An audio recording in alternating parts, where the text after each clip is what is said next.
proud that we have this event today. We have worked quite a long time. I want to especially thank Maria and Bruno from the delegation who took the lead in the discussions. For us in the European Union, the Gender Action Plan is of utmost importance, and we want to introduce it in all our countries.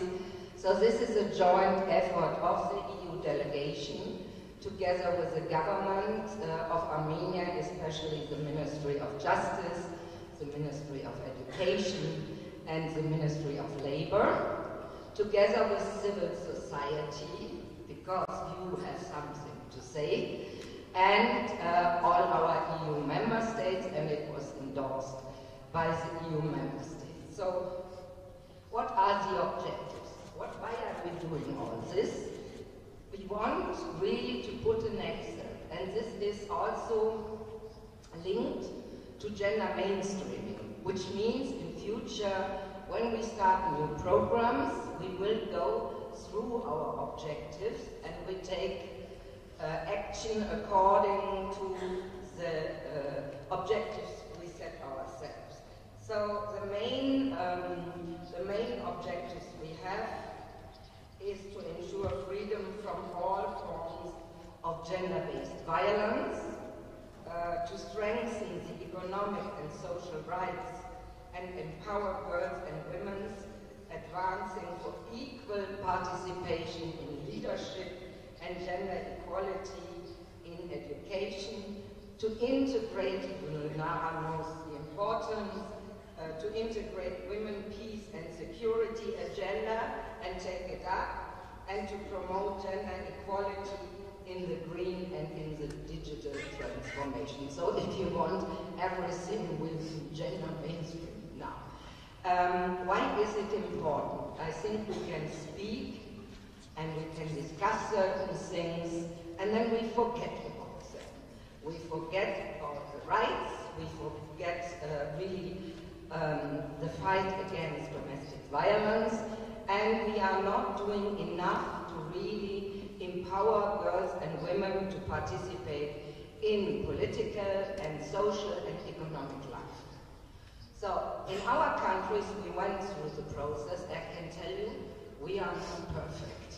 If I see my own home ministry and you look for women in leadership, you still see the figure is not very impressive. But I think what we need is to get people engaged. I see a lot of our young people here. You are the generation, you will make the change. I'm, if you want, a sort of Methuselah in this business, because when I started to enter my professional career in the foreign ministry, it was the year '89. And it was the time, I can tell you, when in an assessment center, they still ask you certain questions like, are you married? How do you intend to combine your private life with your professional one? Will your husband join you? This was the best question. This is now forbidden. You are no longer allowed to ask these questions, and if you do so, the applicants can go to court. And I think this is needed. You need a change, but it comes gradually. You need a legal change. And I think in all our EU countries we went through this procedure.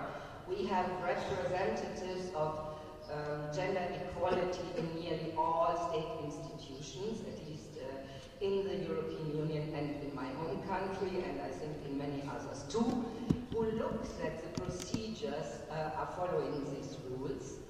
But we have to do more. We have to start early. We have to integrate everybody, whether people have a disability or whether people need a certain support. We have to take care of them. And we have to encourage everybody. As I always say, I was a lucky one because my parents never made a difference between me and my younger brother. And I grew up in the thinking that there is no limit to what I want to do. I learned the limits when I started my professional life. Naturally, there ask certain things, first they say, do you want to become a cultural attaché? No, I wanted to work in security. And then they made it, they gave me this post, and then I had to show that I'm able to cope with it. There is something where I think we women are sometimes too reflective, if I say it in a positive way. We doubt our capacities, we doubt our skills, and we share this, let's say, concern. Men normally don't do this. They are very self-confident that they can take every challenge. It is important that we build networks, that we help each other, that we put up a sort of mentoring system, because this is one thing I learned, and I'm now at the end of my career, and I was a lucky one, I must say. I got 4 times the post of an ambassador, I cannot complain. What is important for me is to pass one message. You have to be self-critical, but don't do it publicly. Do it in your bathroom. Do it with your best friends. See your qualities and see your challenges, or see your fears, and then you can start to work on them. And I'm very much for an open dialogue in every situation, but what we should reject, if we are put in boxes, if we are only seen by our clothes, and whether we are slim or not slim, whether we are nice or not nice, this is no criteria. And we should start collectively as women to reject it. Because with men, normally we are not doing this kind of screening. And we have really to build networks to support each other. I'm a mentor in the German Foreign Service, I'm a mentor in the EU service to help new colleagues who get a career posting, to have somebody you can discuss all questions with, so that you gain the confidence to really do the job. And we have to create the legal framework. We are here in Armenia very successful with working on the justice reform, on the police reform. By the way, there is a very important component on women, because if we want to fight domestic violence, we need policemen who are sensitive and who understand the needs of women. But we need perhaps more legal backgrounds. And a sentence I never liked in my own life, and it is not true with me, women are not taking the challenge. This is not true. It is not true with me. Women are not taking the challenge. This is not true. You need to have the environment that you can combine family and career. And you need to think of working patterns that make it possible for everybody to participate. And also, after a certain break, maternity leaves, that you come back and that you can continue your career. This needs to be addressed by a parliament.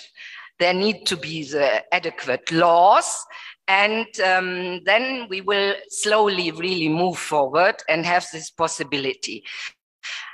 One thing I'm very stupid in IT, but there is this pattern that you say women are not capable to work in the digital sector. I've met so many young, intelligent women here in Armenia. So I think there is, if you give them the opportunity, there is a possibility.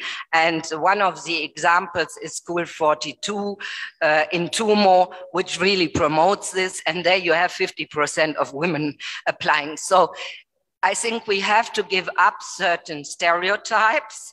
You have to accept each and every of us.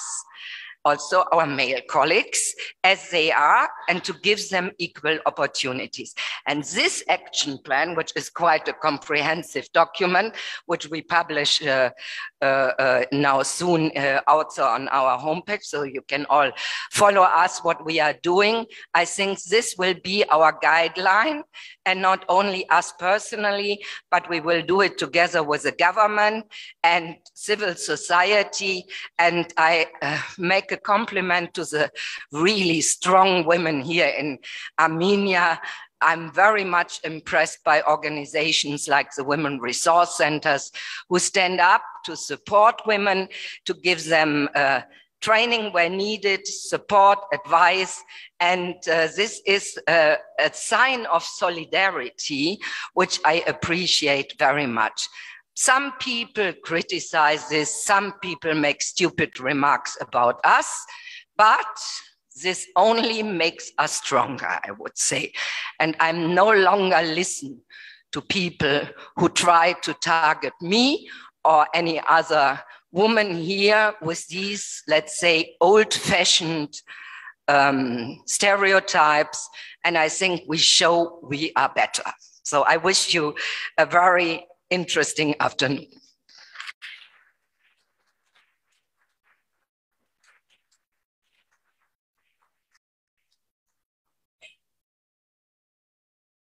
Kelly